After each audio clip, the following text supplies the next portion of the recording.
Dear learners, I am Pratima Shri, Assistant Professor, Department of English, St. Josephs Arts and Science College, Hosur. Today we are going to see about the poetry Leisure. Leisure is a poem written by William Henry Davis. Now we can see about the author introduction.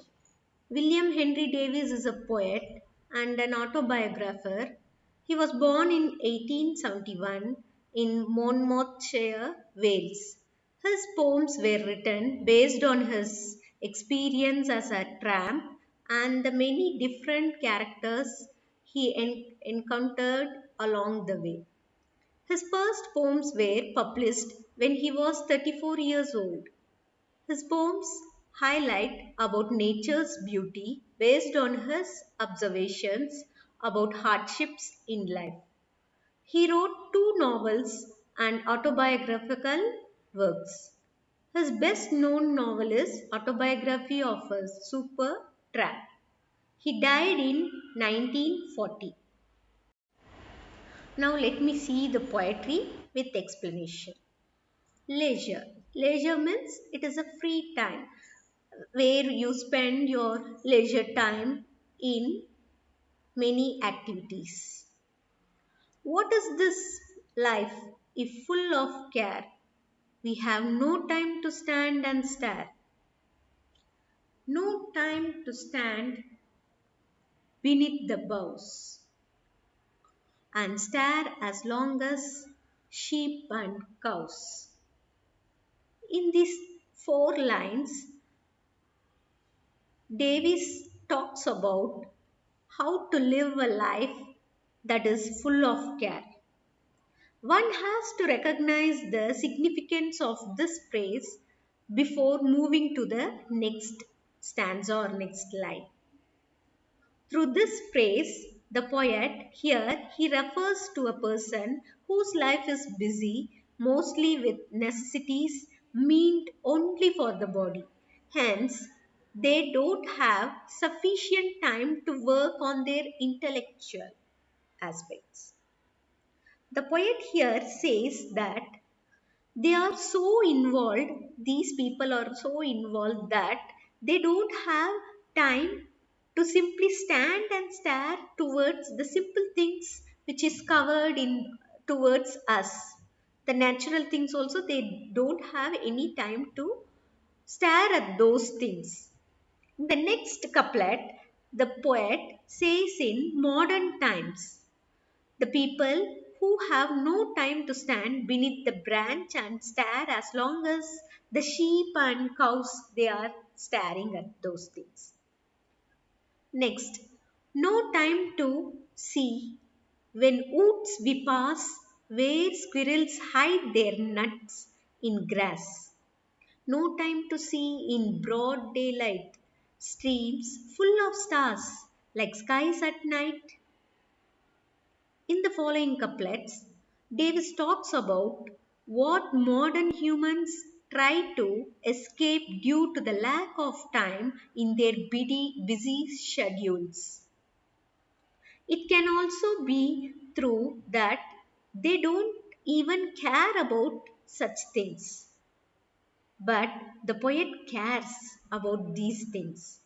In the first couplet, he says about the people who have no time to see the woods and we pass through it.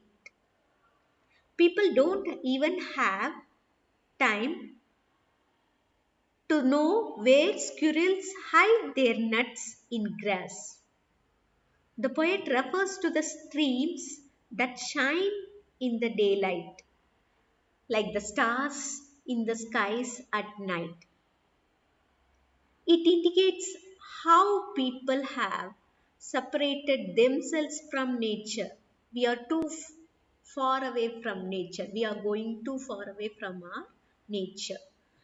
If one just talks, if one just takes a leisurely walk in the woods or stares at the streams in daylight, he or she can see those things. Coming to the next stanza. No time to turn at beauty's glance and watch her feet how they can dance. No time to wait till her mouth can enrich that smile her eyes began. A poor life this is if full of care. We have no time to stand and stare. Moreover, again, according to the poet, people have no time to turn to a beautiful girl and watch how her feet graciously move while she dances.